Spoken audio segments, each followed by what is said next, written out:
So, Matt, welcome to the Meetup Spot. Thank you. And okay, so the Meetup Spot is simple. We do a bit of questions. We hear questions regarding your work and your life, and at the end we end it with we end it with quick fire. Cool. That sounds good. So here we go, Matt. Are you ready? I am ready as I'll ever be. Okay, here we go, Matt. Tell me about yourself and your growing up story. Yeah. So, long story short, I grew up on Vancouver Island. My parents live in Sydney, and they still have the same house that uh, I grew up in, which is a bit of a hobby farm.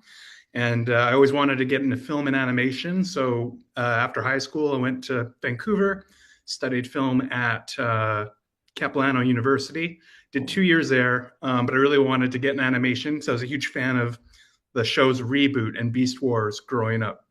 So eventually I became a production assistant, essentially a runner, coffee boy at a studio called Mainframe Studios, and was trying to figure out where I kind of fit in because I can't draw, I'm not built for that.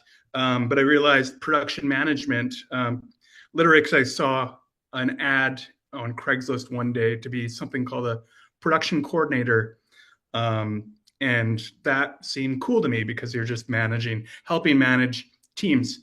And from there, I just worked my way up to becoming a production manager on uh, Snoopy, and I worked on uh, Chip and Potato, a preschool show, as well as doing a bit of visual effects stuff like John Wick 4 and Black Panther. But I always liked animation. Unfortunately, the industry busted and it's never come back the same. About 3 years ago, so I was put out of work, like 2/3 of people I know, and so then I just started making my own content, kind of out of frustration, but also mainly I was out of excuses not to. Oh, okay.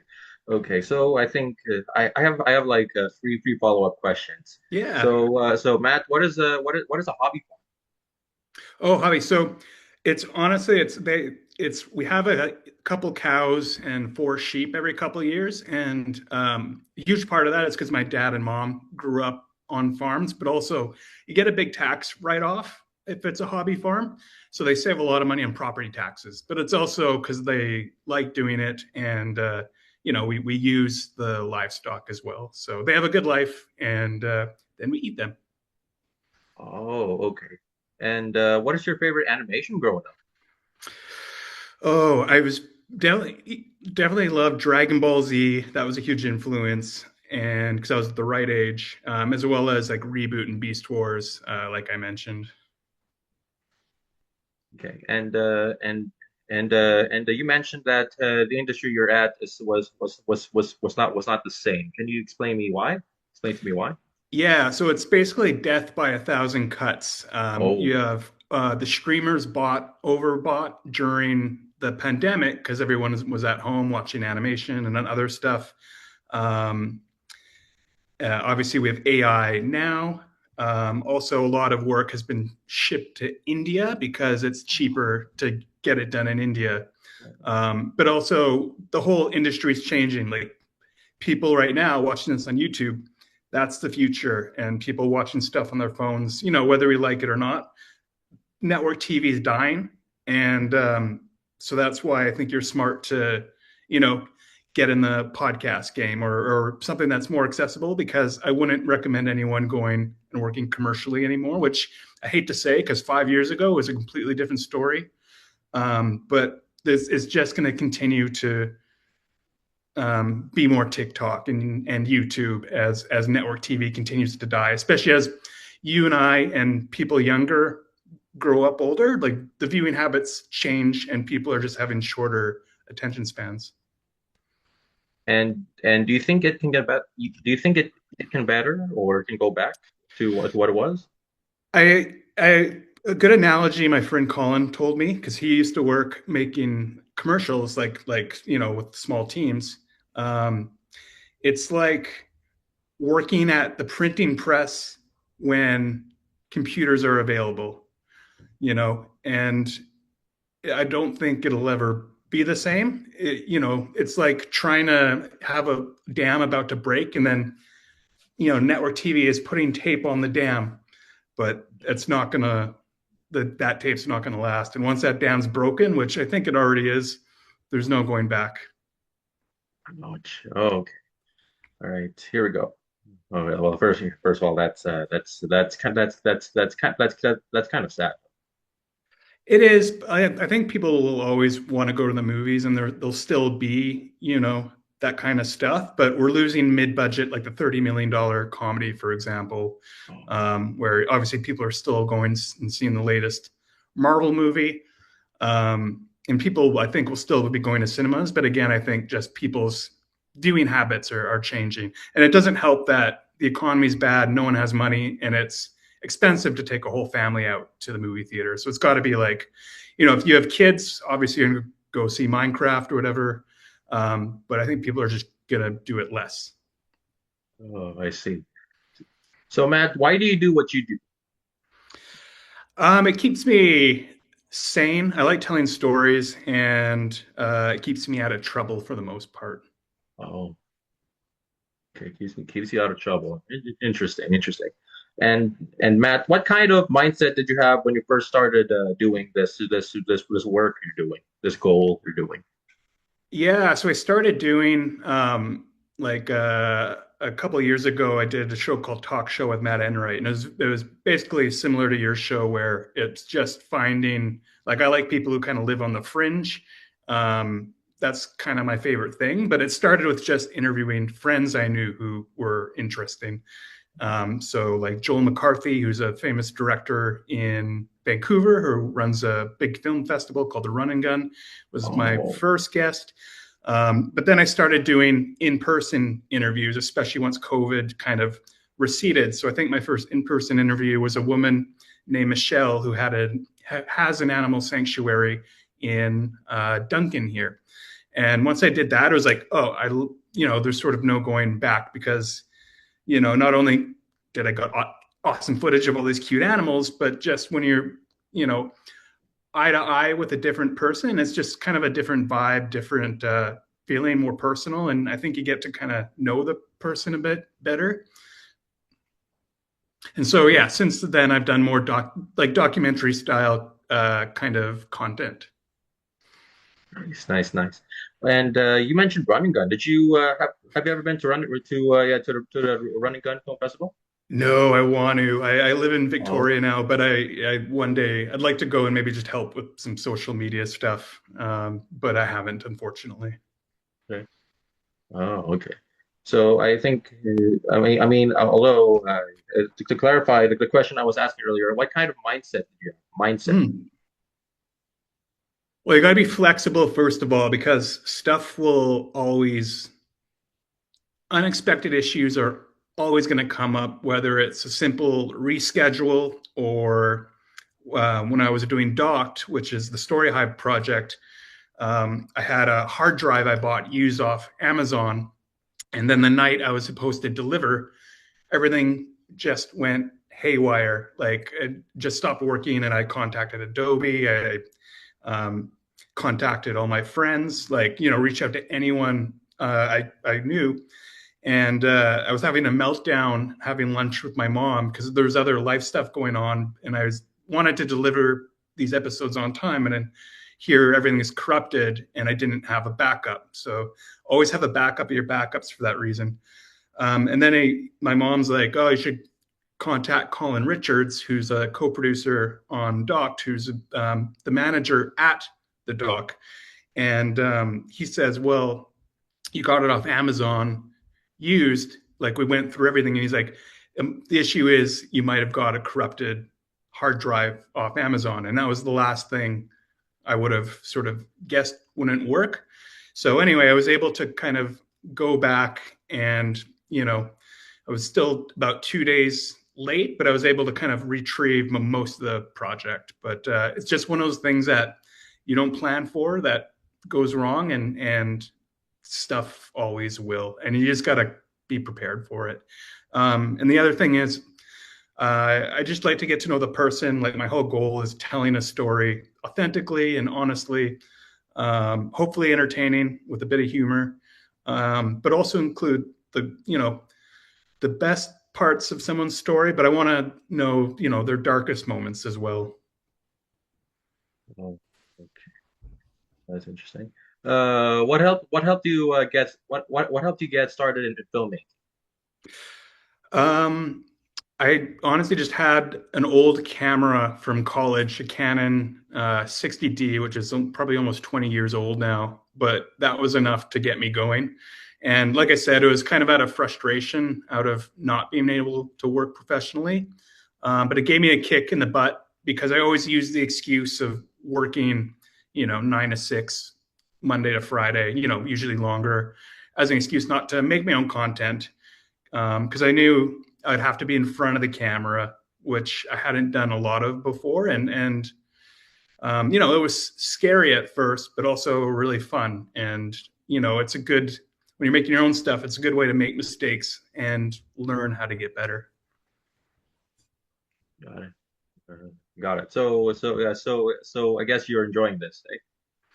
Yeah, most of the time. Sometimes you want to pull your hair out, but I'd say that's about 10% of the time. The other 90% is fun, especially like the actual interview portions when I get to talk to a guest, like talking to you.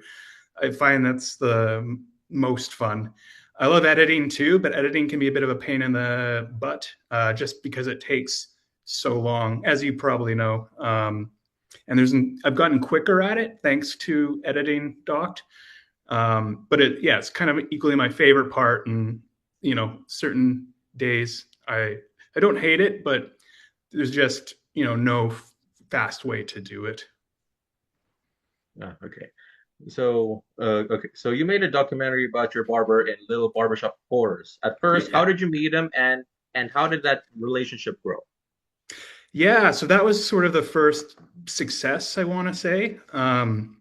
So Daryl is an interesting cat, and I definitely recommend people either watch it or listen to it. He started cutting hair. He was a street punk in Montreal in his younger days, and he got into a lot of trouble to the point where he was sent to a rehab in Utah run by Mormons. That's a whole story within itself. But he needed direction because he was he was abusing substances, and so he was trying to figure out what to do. And he started getting tattoos of all things. He tried everything else, AA and all the other things, and nothing kind of clicked. And then he got his first tattoo one day, and for some reason, it kind of made him forget about using. And so he kept on getting more and more tattoos till ultimately he was in a better place in his life. But then he knew he needed a job. So he went to barber school and he started cutting hair out of his apartment. Um, and so how he sort of got more success with that is he posted on Instagram, you get a free beer with every haircut. And he boosted that. And that's what started to give him a reoccurring clientele. So I'm pretty sure originally I just saw an Instagram post and went in and got a haircut, loved the haircut. And, he's a very cool guy. And now he's got his own shop in downtown Victoria on Fort Street. And that's a really, really cool shop. It's like 70s horror themed with punk rock. So you go in there and it's almost like a museum. There's just so much art on the walls. It's really cool. And I thought like, oh, he'd be a really cool guest to talk to. So, I asked him about it and he was a little hesitant at first, but then he's like, okay, let's do it. He has there's stuff in his story that is sensitive. And so, I wanted to be careful with how we approach that. But as soon as we started doing the interview and got into it, he got, very comfortable, and it helped that he knew me already. And yeah, long story short, we cut the doc and we premiered it here, had an awesome screening. And we also got a nice write up from Victoria Buzz, which is like a local digital news place. And then later, Global News contacted us and believe it's called This is BC with Jay Durant. And so they did a nice little, 2-minute segment on us. And so getting that kind of feedback was really encouraging, especially as a guy who's dipping his toes into filmmaking for the first time, really, since I was in college. And it kind of gave me the encouragement I needed to, keep going and knew I was maybe onto something. Nice, nice. Does he still do free beer with with the haircut? No, you can't. So I'm not sure how legal that was back in the day. This is probably about 4 years ago now. So unfortunately not. But he has a cool shop with a dog and a cool coworker. So um, yeah, I think he can still do it again, but with soda. yeah. But if he does that, he might compete with Tommy Guns, which they do that. Oh, really? Yeah, Interesting. soda or drink free soda or drink after a haircut. It's Oh, that's interesting. Yeah, he's got like all kinds of like free stickers and swag he gives away, but yeah, I don't know if they'll do the drink thing again. okay. First of all, that's an interesting haircut place you did. 70s, Yeah, yeah, 70s themed haircut. Nice. yeah, it's really, really cool. I definitely recommend people, Google it or check out the doc just to check out the place because it's very much his own. It's like you're almost inside his head, and it's the kind of place, you or I might dream to have, like the kind of office where it's, got our favorite art everywhere and the stuff that inspires us. And he's always adding more stuff, and a lot of it is just from thrift store finds. Oh, nice. Nice. Okay. Okay. Matt, tell us about the doc. Yeah, so the doc, I originally, this is a very unique place. I initially found out about this place because I came in for a job interview that I didn't get, but I heard I really like Colin, the manager, and they have a volunteer program here. So basically, you volunteer 5 hours a week. You'll have like a designated shift, and just work reception and clean out the dishwasher and just do little odd tasks that come up. And with that, you get 24-hour access.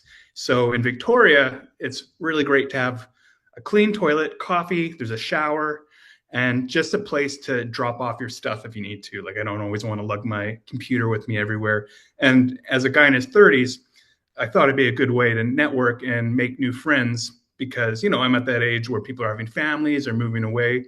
And I had just, relatively recently moved back from Vancouver, and yeah, I thought it'd be a good way to meet people, which it has been.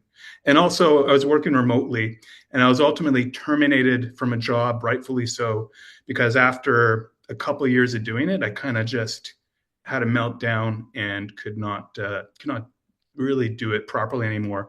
Had I known about this place, I would have just come here 3 or 4 days a week and probably would have been fine.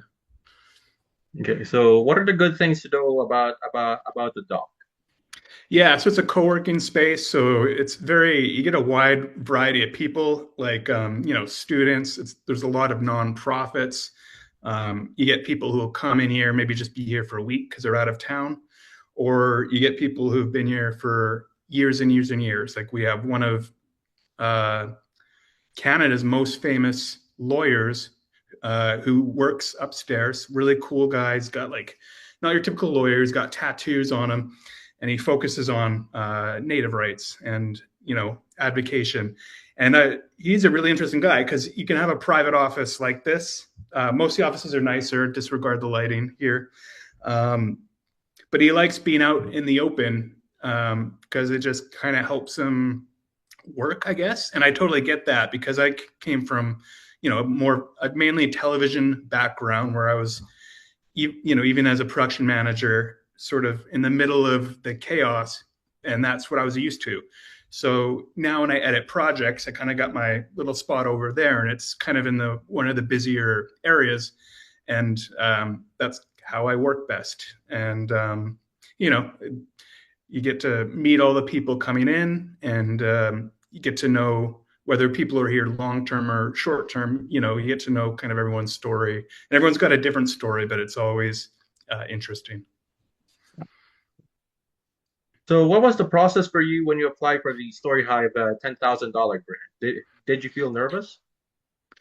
Not really. So the with Story Hive, their big thing, which I think you should definitely apply for, and I've got I am. some stuff I want to talk to you about after, is their main focus was on community.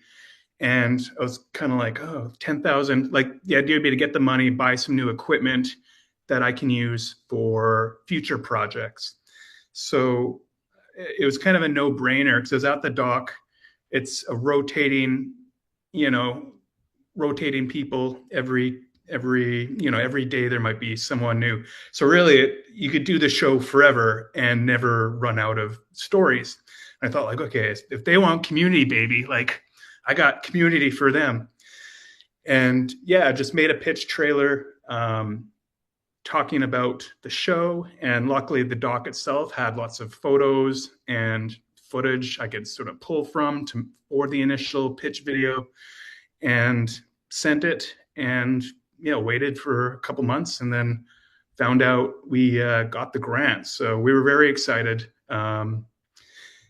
A, because I want to promote the doc and co-working because they've been very, very, very good to me, and but also greedily I could get some new equipment. Oh, nice, nice. And did you get to keep the stuff you bought with you? Yeah, with the grant? Yeah, so I want to just say my experience with Story Hive is nothing but positive. They were hands off on the project creatively. The only thing that is a thing that you can't change is it's got to be family friendly, and you can't use like copyrighted material. So, for example, in the first episode, I kind of wanted to test what I could get away with, and so I put in a photo of Blade Runner because we talk about Blade Runner for like a little bit. And so when I got the feedback, it was really good notes. It was just use less B-roll, and you can't use, Blade Runner because you don't own the rights to it, which makes sense and is fair. And they were right on the less B-roll as well. At the time, I didn't want to take that note, but then as I got deeper into the project, I realized like, oh, I see what they were saying. It's good to let the conversations breathe a lot of the time. And then obviously I have B-roll when appropriate, or images. But yeah, they're both awesome notes. And I recommend anyone apply, even if you've never made a show before, because they were nothing but supportive. And basically just get put in a Slack. If you have issues that come up, you have like a production manager from TELUS that you deal with. Like, for example, when my hard drive broke, I was told her like I can't deliver on time. But yeah, they were super supportive, super helpful, and yeah, I definitely recommend anyone apply. And there's Okay. a good chance you get it. Like, I don't know how many people applied when I did last year, but I know it was about 76 or 77 projects got picked. So I really do think if you've got a good idea and just go for it, there's a good chance you'll get it.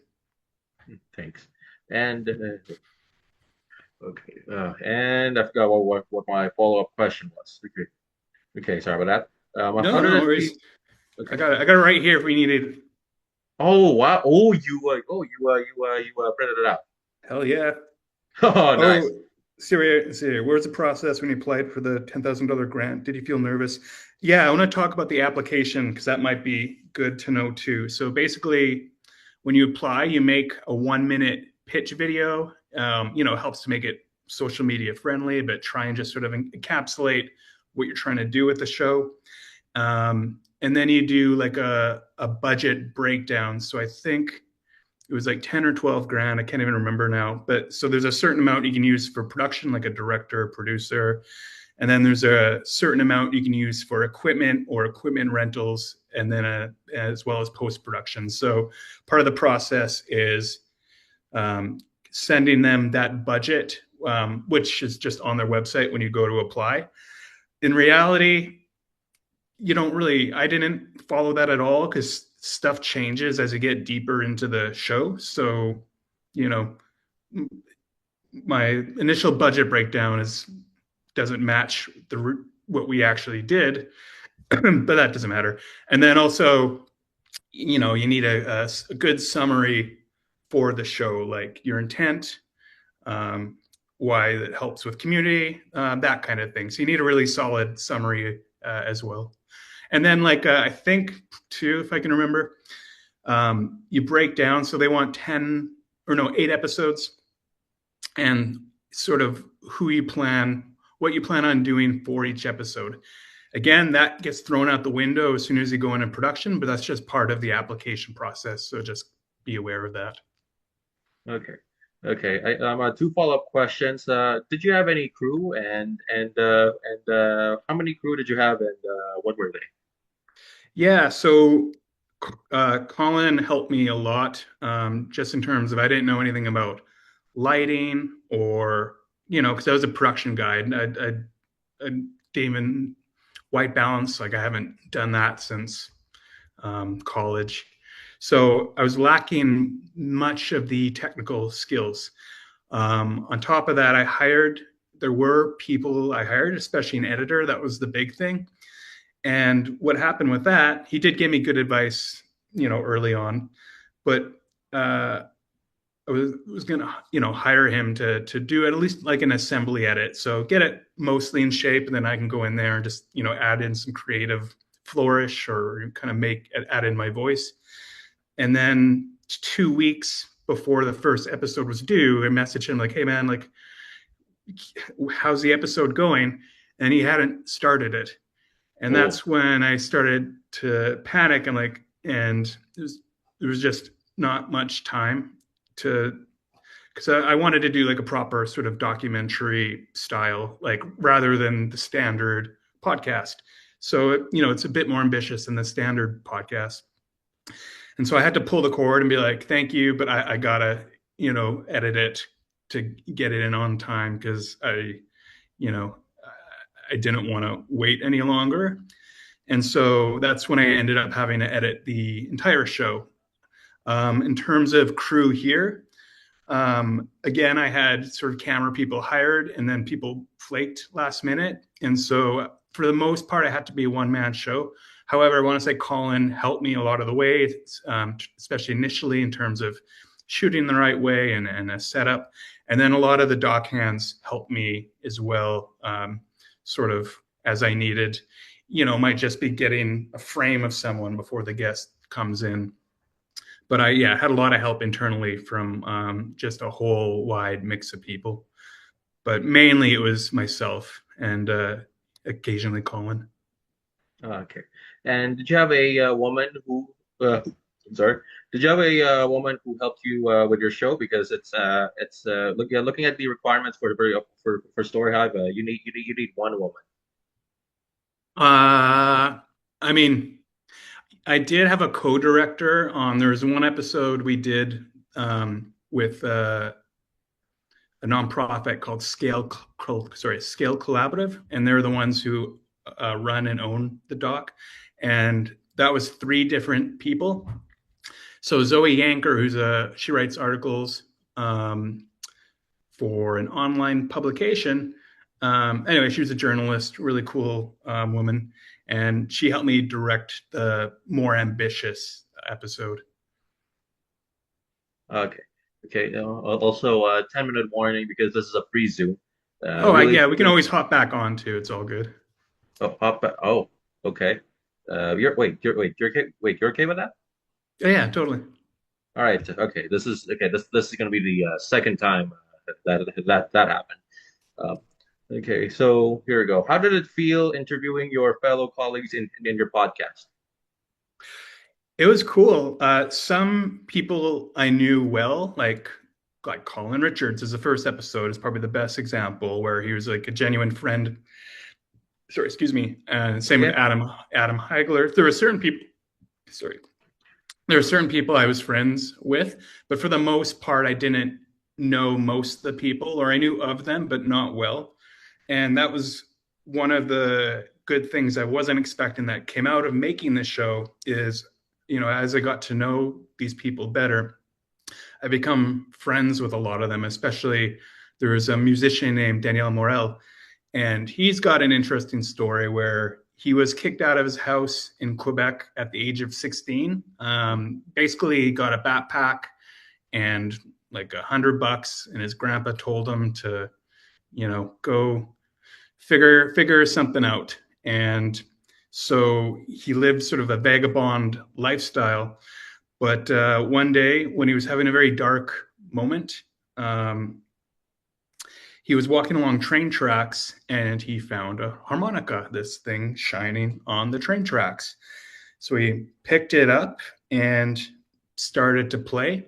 Kind of self-taught himself, but it gave him direction similar to Daryl that he needed to um, pull himself out of sort of the negative situation he was in. And so he became, a professional musician. So he's played in trios, he's played solo. He's definitely amazing. Check him out. And we became good buddies. And so now it's cool because he takes me to all these open mics I didn't know about in Victoria. And a lot of these open mics, you have professional musicians just there for the love of the craft, and it's really cool just watching the support they had for each other, whether they were an amateur or a 20-year-old vet. And it's just a scene in Victoria that, like, I know a bit about the music scene and in it a bit here, but it opened the door for a lot of cool stuff I wouldn't have experienced otherwise. Okay. Oh, and and speaking of the last question, are you thinking of applying again for another season? I think not, because I want full creative control of the show. And I've kind of moved on to another project, which I can tell you about. But I Oh, do want to do like a 4 episode, rather than doing 10 episodes, because that's a lot, trust me. But in the new year, once I have a bit of a break and continue on my other project, I think I'll be ready to interview some other people.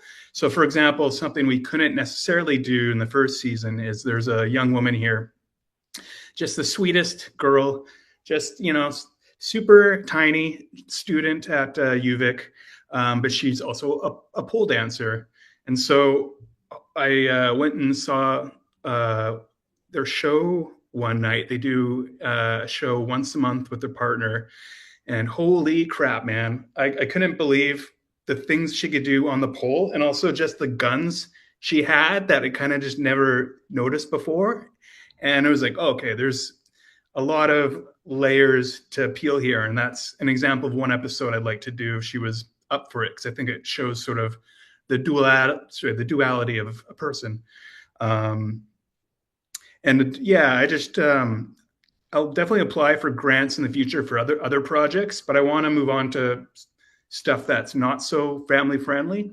And so at wow. least for the next season of Story Hive, probably what I want to do isn't necessarily going to fit with their requirements. Okay.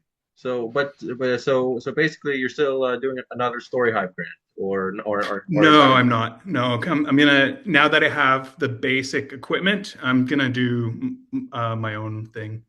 Oh, nice. Yeah. So do you want to tell us your other project? Yeah, so there's the most famous street performer in Victoria is a guy named Randy McCormick, and he's known as Darth Fiddler. And so for 20 years, he dresses up as Darth Vader, and he plays fiddle downtown a couple nights of the week.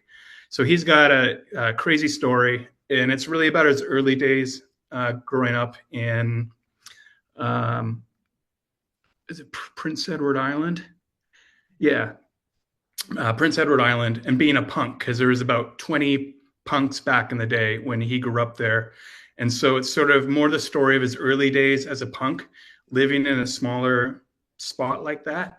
And then ultimately, you know, his move to Victoria. And there's all kinds of stuff there. Like, he was assaulted 15 years ago that left some permanent damage.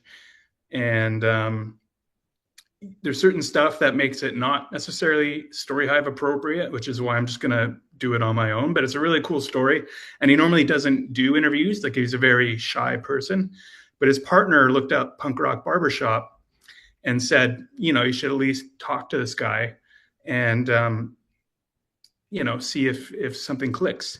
And so, yeah, long story short, we shot the doc. I'm in post now, and what I really want to do is potentially apply for a grant to go and make it more of a film and reenact key moments from his early days and get, some actors.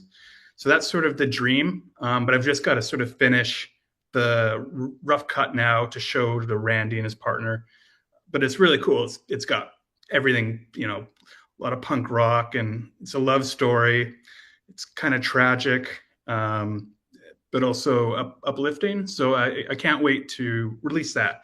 And this is something a bit more serious. I might hold on and send to festivals and stuff like that. But I've got to finish it first. So that's the main thing. Oh, okay. This is man. This is man. That was ambitious. Yeah, and the funny thing is he performs like a block away from my barber, so it was very easy to walk 300 feet and then ask him. So it's sort of a lot of similar themes to Punk Rock Barbershop, but I want to make it much more ambitious and bigger. Okay. So it seems that we're almost it's almost the remaining it's almost like less than 2 minutes. So so we're gonna do another Zoom link to finish the questions Yeah, that'd be great. for it again. Okay, I guess let's continue. Thank you for wanting to continue this. Thank you for wanting another 40 Oh minutes. no, it's cool to be on a podcast. I think this is like this only the second one I've ever been, so I can't wait. I thought you just wanted advice on Story Hive, so I'm stoked that it's like I get to be on your show. Well, honestly, you can give me advice on Story Hive after. I Yeah. mean, we'll still on or something like that. Okay, so here we go. Let's before I do the last two questions, I want to go to the backup questions. Hmm. Okay, you consider working for Rick and Morty a childhood dream. How did you get introduced to it, and what's the best part of being a line producer for it? I thought it was my childhood dream. So the studio, I don't know if they still do it at the same studio or not, but it was called Bardell in Vancouver. And so we're essentially service. So we get the animatics and all the creative is done in LA. And then we would go and um, animate it essentially, or get it to a good place. And the team's great because they were a well-oiled machine, but they would underbid the show, and as a result, that would lead into a lot of long nights and weekend work. And because I was the only one based in Vancouver and eventually Victoria, I think I did that remotely from my parents' house. I'd be sending stuff at like 3 in the morning on a Sunday, like shots to get it approved, and then would have to be, up and at 'em 9 a.m. The next day to do more work. And I had employees crying to me because they have to work another weekend because it was mandated, because they couldn't see their families again. So ever since I was a kid, I always wanted to work on an Adult Swim cartoon. And unfortunately, the reality in that situation was different. And so luckily, I didn't have to manage the budget on Rick and Morty. The former line producer did that. But I don't think I was necessarily prepared for that and for the role. What ended up actually being the funnest projects that, it's one of those things you look back and you're like, I wish I knew these were the best days, everything's in hindsight, was a kindergarten show called Chip and Potato on Netflix, as well as Snoopy. Because the studio was really good, called Wild Brain, based in Vancouver, and they have other locations. And also the bosses were very, very good. So the first boss I had was Brian Heindinger on Chip and Potato. and then Kimberly Small on the Snoopy Show and Snoopy in Space, and a bunch of shorts. And I, I just felt the teams gelled really well. It was the first time, especially on Chip and Potato, that I was a production manager. And so my boss had to go at the time to LA for a week. And so all of a sudden, here I'm a 28-year-old in charge of this giant team of 80 people. So I definitely had that what do you call it, imposter syndrome. Yeah, even though I've been a coordinator for 8 years or 7 years. But I felt good. I think I did the job well, eventually, as I learned how to do the job. And those two shows were so much fun, and I look back at those as my most favorite stuff I've ever worked on. But I think when you're working on commercial projects like that, you don't necessarily know what's going to end up really great and what might be a bit of a nightmare. And it all comes from the boss top down. So if you have a good boss, people feed off that and they make you want to do better, and to trust people to do their jobs and do them well. And the whole crew for both shows were equally amazing. So that's the reality. Okay. And did you grow up watching Adult Swim when you were young? So we didn't have Adult Swim, at least I didn't growing up, but we had a similar thing on Teletoon called Teletoon at Night. They Oh. didn't show as much anime, but they would show some nuttier stuff. And then Oh, okay. similarly on YTV, which it still exists, Teletoon doesn't. They would also have more adult programming late at night, so like Gundam Wing and other stuff that wasn't appropriate for, say, 12-year-olds. So that, and also the Space Channel, which I think is gone now too. They would have, back in the day when anime wasn't mainstream, they'd be hosting like playing Akira late at night, and so it was so cool as like a 10-year-old to be watching this adult violent anime, and realize like, oh, animation is for everybody. So that was a huge influence. The funny thing is, my mom, when I was younger, like maybe 12, she's like, oh, you're not allowed to watch South Park because it's too dirty. So what happens when your parents tell you not to do something? You do it twice as hard. So you just go watch it at, you just do it at watch it at your friend's house, but that it's not like it didn't make me a crazy kid or whatever. Jackass similarly wasn't allowed to watch that, so of course I watched that. Um, so yeah, those were definitely some things that inspired me. Okay. And what was your work as line producer like? Yeah, I'll talk to the production manager role just because I was only a line producer on Rick and Morty, whereas I've been a production manager for longer.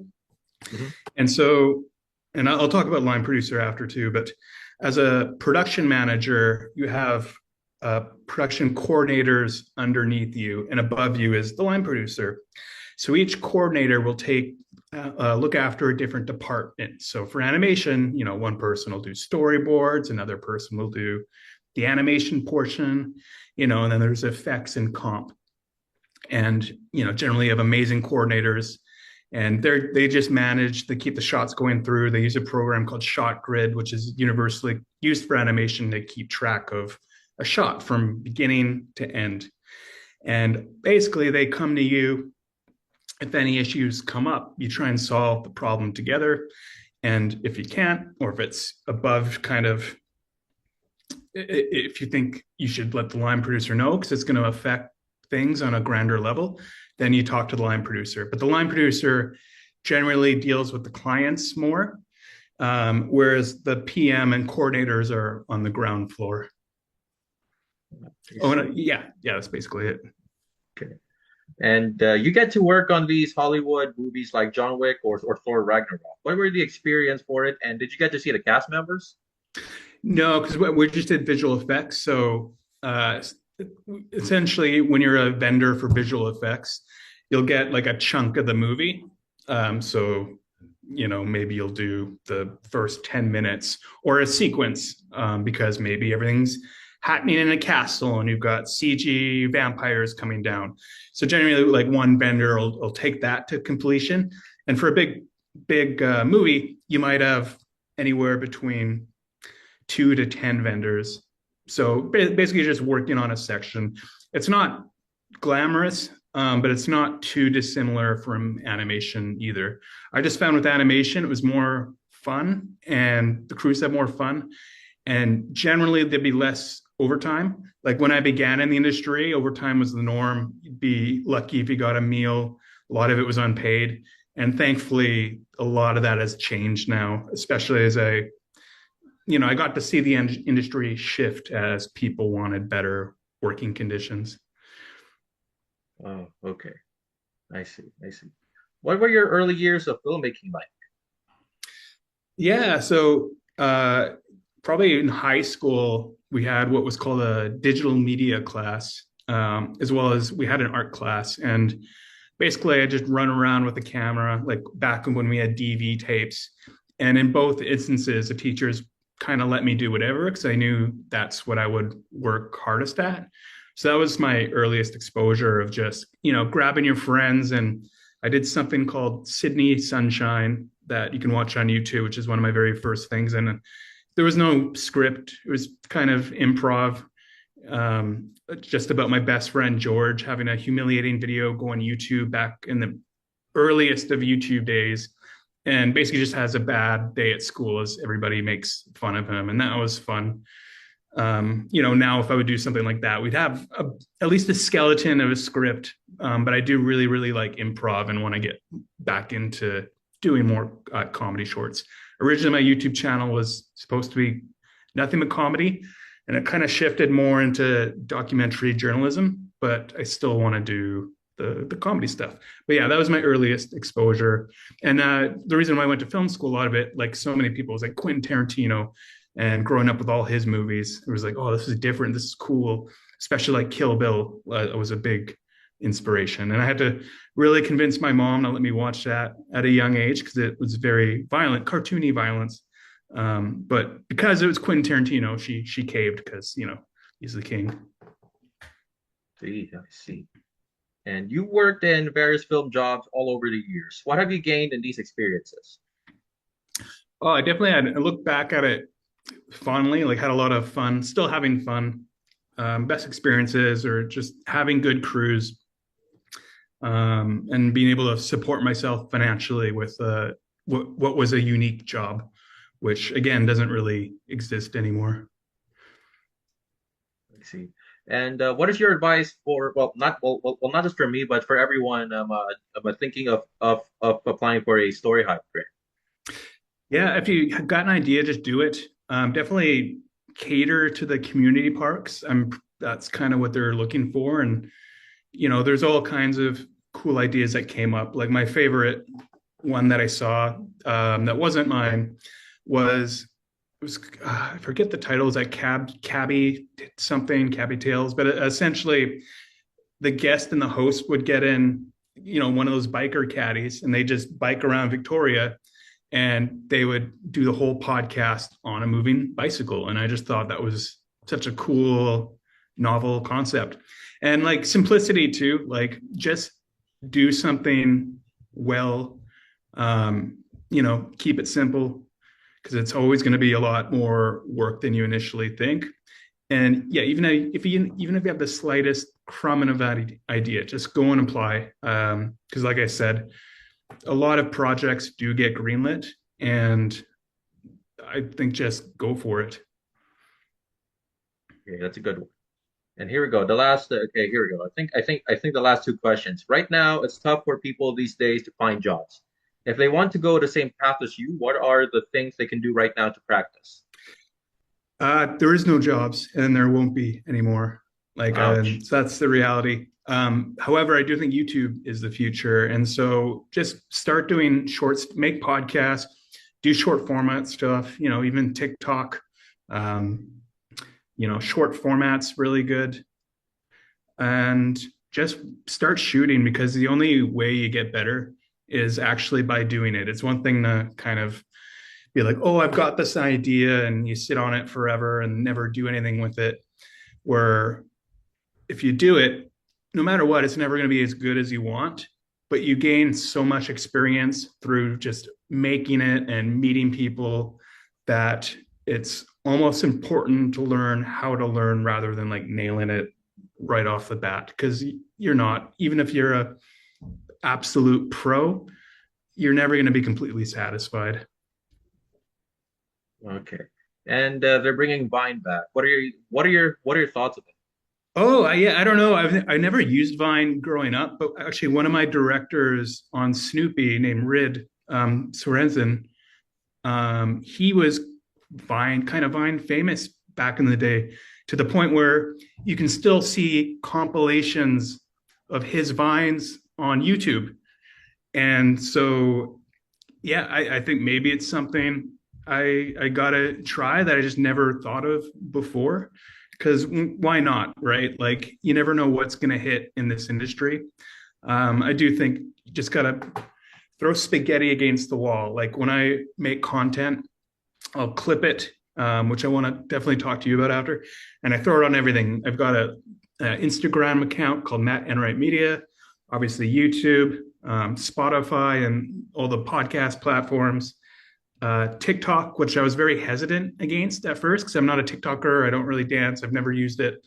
But then I started throwing stuff off on TikTok and started seeing those views come in. I'm like, well, I changed my tune on TikTok pretty quickly. So I've never like don't have it on my phone, but basically I upload it on my computer, sit and wait, and I'll occasionally check in views, and that's all I use TikTok for. But it's great because I figure if you get 1 out of 100 people, whether it's on Instagram or YouTube Shorts or sorry, did I say TikTok? Yeah, any of those, well, any of those, if you get 1 out of 100 people to like watch your full episode because of that, I think that's super valuable. I see. Okay. And what does the work you do right now mean to you? Yeah, it definitely gives me fulfillment I wouldn't have otherwise. Otherwise, I'd just be in my house, probably just watching YouTube. And so it helps me meet people. And like I said before, the thing that I wasn't expecting was I was been able to make a new network of friends I didn't have before, like Daryl, like Darth Fiddler, like Danielle Morel, and a whole bunch of other people I interviewed for Doct. Okay. So I guess so we are done with the questions. Let's move on to quick fire. So a simple like sorry, simple thing about quick fire. Yeah, You're just simply answer as many questions and quickly in under 90 seconds. Are you ready, Matt? I'm ready. All right, here we go. Okay. Okay. One word to describe yourself. Uh, Energetic. Oh, Oh, okay. outgoing. I'll change it to outgoing, actually. Okay. Okay. What is your best filmmaking tip?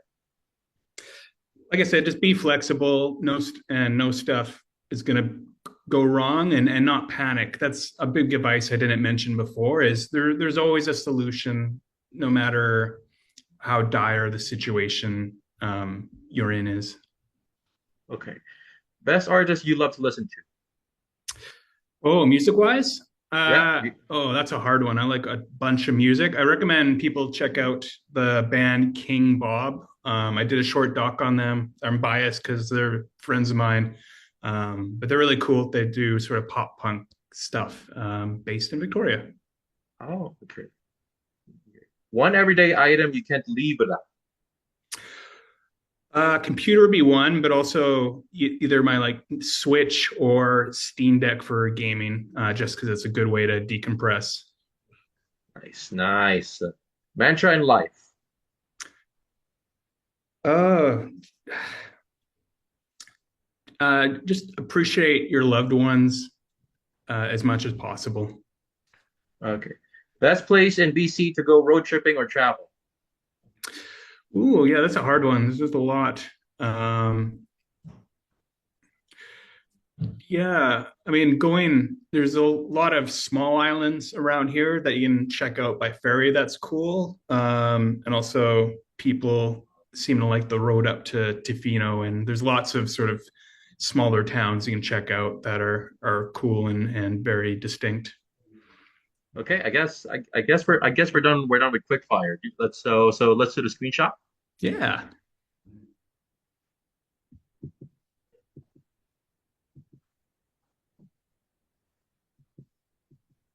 Okay.